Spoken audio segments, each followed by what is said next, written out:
a stay-at-home dad, watching Disney movies he never had. His daughter digs through all the VHS, crushing the classics in a princess dress. Informed like Scuttle, Kurt's got your ticket, making it real like Jiminy Cricket. Most are off the Captain Hook, but if the Tweedledum, he'll be taking more shots than Bambi's mom. Leaves him raised like Simba, or cracked like the beach dishes. He'll show you a whole new world, you won't need 3 wishes. Stay at home, Disney Dad.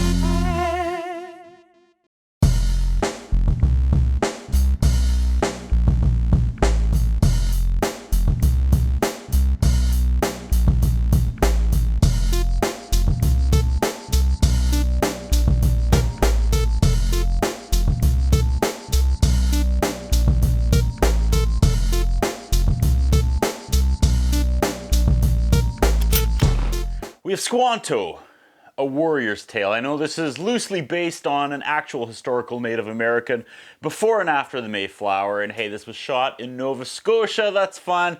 Had a 1994 theatrical release, and more importantly, it's worthy of the white clamshell. Walt Disney Pictures presents Squanto, a warrior's tale. We press play the usual B-level trailers, and then maybe the second time I've seen an ad for Heavyweights with Ben Stiller. I hope one day, I pray one day I find this on VHS. Okay, the Orange County Register calls this a remarkable adventure. Let's go. We start with the usual Aboriginal Disney imagery. A hawk and the land, a young man in front of a small fire. He's doing some sort of ceremony and talking about Mother Earth and talking about how his dad told him to grow up and be a leader. Then out of nowhere he says, Nakoma and his gal and him have become husband and wife. We meet the rest of the tribe. They seem to be flourishing. They seem to be happy. So, you know, start the timer and count down until, you know, we come and put an end to all that. Squanto of the Wolf Clan. He's of the Wolf Clan. He's given the wampum belt to protect the people. Everyone here is in love and happy. And here we go. The ship approaches. It's the Pilgrims. I mean, hindsight being what it is, they should have just like fought these folks now and fought him back, but I know that's not what happened in history, and that's not what's gonna happen here. The Pilgrims come with cool stuff to trade, and they are loving it. Everyone is happy. Oh, this guy, I love this actor. Okay, some of his tribe get on the ship to go back with the Pilgrims, but there's like immediate trouble. They're like 30 feet from the shore, and everyone attacks everyone. The remaining Native Americans now row out and shoot arrows at the men on the boat while they shoot back with guns. They got blindsided by the Pilgrims. Inside the ship, the indigenous men that came along are either dead or captured as the giant ship sails away and Squanto's wife screams in agony of losing her husband. Are we having fun yet? To be fair, I guess not everyone on the ship knew about the like double cross plans. And they're like, hey, good job. Now they're never going to trade with us again because, you know, we captured and killed them for absolutely no reason. The captured men, like Squanto and his guys, they speak in their native tongue and they're like, hey, wait and learn the ways of our enemy before we rise up and kill them. And the white guys are like, bit of a predicament, isn't it? No idea what's going to happen. The ship docks and the Pilgrims strut through the town like returning heroes. The back of the VHS case says, it's a tale about one man's unquenchable thirst for freedom. That's pretty good writing. They bring I guess their slaves now to the town to claim that they are noble savages. And the main guy says, they are horrible. They seem frightened. They have never seen sights and sounds like the city before. And the main guy that owns the like shipping company gets his hand bit when he tries to touch one of them and he's like, clean them up. We're in England, by the way. That's where this is all taking place. The Native Americans are paraded around for everyone's amusement. Then they toss Squanto in a pit to fight a bear. That escalated. Not ideal at all. But then he sings to the bear and soothes the animal, and the bear goes to sleep in the fighting pit. And he's like, you white people. As soon as the bear goes to sleep, he gives the nod, and all his captured Native American friends leap into action and start knocking bitches all over the place as they make their escape. It's Squanto and one other guy, and this suddenly becomes like an action movie with them diving through glass windows and sliding down clotheslines and flagpoles and running across rooftops. This is good stuff.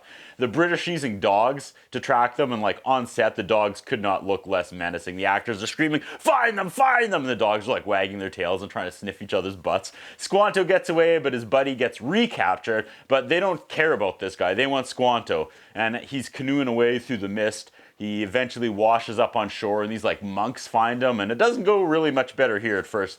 They say he's not a creature of God, but a beast. He's still out like a light, though, and I thought he was going to wake up to like a bunch of candles and like dorks chanting. But no, he wakes up alone in his own room, and he's all bandaged up, and he walks out, and they're like, hey, you're free to go. You're not our prisoner. And he goes running down to the field, but then he hits the ocean. A hawk flies above him, and he calls to it, and he comes back to the monks. One monk likes him and gets him on a horse. Wait, he's never been on a horse before? Oh, maybe not. Okay, that's fun. The monk teaches him to ride a horse and teaches him the word horse. Some of these monks are good dudes. He falls off his horse and into the river. He emerges all wet and muscular in front of some like poor pioneer woman. And Sister Greta, whoo, she's got the vapors. She likes what she sees. What a weird moment. The writers needed you to know that while all the white pilgrim men wanted to kill him, the pilgrim women, they wanted to. I'm sure I'm not wrong.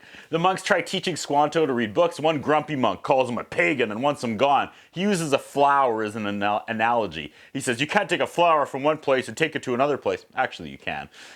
He's like, Squanto came by ship, and it's almost winter. No ships will sail back. We're stuck with him now. Squanto has now learned to speak English, and he's eating at a table with all the monks. He drags the monks for having, quote, a tribe with no women. That's funny. He's having a good time here. But one day he realizes that he has to go back to his people again soon or his heart will die. Sir George is this.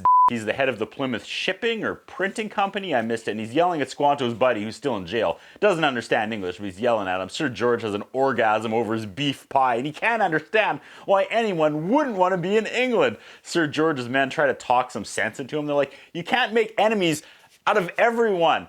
Squanto and his people are warriors. They're gonna fight back, like you saw. Squanto sees his horse neighing, and he's warned by a hawk, and yeah, some soldiers are on the shore.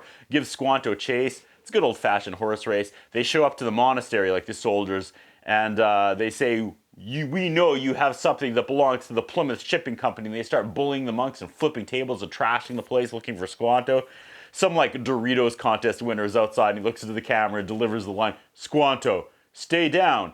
It's you they are looking for. Just terrible. Like, he must have legit won some contest to be in the movie for this, like, walk-on line.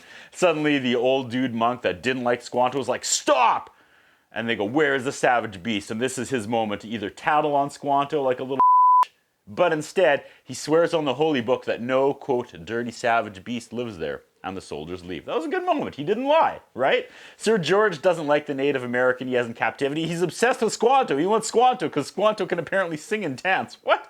The prisoner now talks and says, my village is full of gold. Sir George likes the sound of that. Sir George is like, hey, you know what? Free this guy, send him back to the village, but follow him and take all the gold when you get there. Another brilliant plan. The monk that didn't like Squanto, then saved him, has the fakest beard I have ever seen in a movie. It's like mall Santa bad. Squanto thanks all the monks and says bye, and him and his buddy monk ride back to town, where they're making Squanto's friend fight like a human dog fight. You know, these human dog fighting rings. Squanto shows up and makes the save. Together they kick ass until they don't. Sir George finally captures his Squanto and ships his monk friend back and calls Squanto livestock and tells his minions to keep him bound and guarded, but they break out like 5 minutes later with the help of his monk buddy. Squanto is outrunning men, chasing him on a horse. Damn, son. Monk saves his life like a third time and gets Squanto on a horse and busts out. This is good. This is a good action sequence. Great sequence where he's barreling down the dock at Sir George, who drops on his back like a at the last second, and Squanto and his horse jump over George, and they land on the ship. That was some legit good movie editing magic for 1994. This boat is heading back to the village because Sir George, again, wants that gold that was discussed. They hit the shores with Squanto and the white dudes, who, if I remember, were trying to murder them last time they were here. Tracking issues. I hope this VHS holds up. Come on, VHS. We're in the home stretch. One white dude tries leading one of the indigenous women into the woods and gets scolded. That was dark. That night, the indigenous people just burned the ship. Squanto's mad. He's like, they were our guests. And his buddy's like, they're liars and can't be trusted. Go see what they did to your own village. And Squanto hoofs it over to his old village, and yeah, it's deserted. With the Disney filter, I'm not sure if the overtones are that the Pilgrims murdered his village or if they were all just taken as slaves, but it's not good. They're gone. Okay, they are dead. Killed by the sickness brought to the village by the Englishmen. Okay, Squanto burns everything and he wears the ashes. He promises to the Great Spirit that he will be the warrior his father saw in his vision. More settlers arrive at Plymouth Rock and they find some of his burned artifacts. Squanto returns and finds them setting up camp. And one guy's like, this feels wrong. Like, this is already clearly somebody's home. And the other pilgrims are like, hey, if they come back, just start blasting. Wonderful. This movie continues. Time marches off. There's a standoff now between the new settlers and Squanto and his men. Squanto just stands up and starts walking towards the settlers with their guns drawn. They don't shoot. He speaks to them in English and he says, too much blood and tears already on this land. Put down your weapons. All of you. One of his crew jumps forward and fires an arrow but then is shot. And then it's de-escalated by Squanto. He's yelling, okay, now you kill me, then we'll kill you, and this will go on until there's nothing left but ashes and bones. One of the pilgrims' doctors runs out and is like, I can stop your friend from bleeding from this bullet wound. Another warrior warns him and he goes, if he dies, I'm gonna murder you all, like the pilgrims, no questions asked. And like, I don't even know who the good guys are in this movie anymore. That was so aggressive. The pilgrim doctor does his thing, and then the medicine man does his thing, and they seem to be coexisting now. There's a scene where the indigenous people are singing, and it's cut back and forth with the English who are saying the Lord's Prayer. That was really good stuff. That was effective, man. That had impact. Well done, Disney. Buddy that ate the bullet wakes up, and the narrator tells us, so begins a time of harmony between people who lived so differently than each other. They taught them how to hunt, and they came together at harvest. Did they all sit together at the first Thanksgiving and eat together? Is that what happened? You gotta forgive me. I'm Canadian. I don't know. Suddenly Squanto stands up and has to give them a speech to unite them, but they're already united. So I imagine everyone on both sides were kind of like rolling their eyes. They're like, just sit down, eat, Squanto. We good. We end where we began, with Squanto sitting by the small fire. Squanto, A Warrior's Tale. Sure, that was a slick little movie. Yeah. That's what I think about. What do you think? What we have is a concern about Curtis Anderson. His interviewing style is not the best. His personal appearance is not the best. I was wondering if the man has some kind of a hold over the channel that he's allowed to be employed for so long with the standards of journalism and personal appearance that he has. Thank you. Okay, Macy.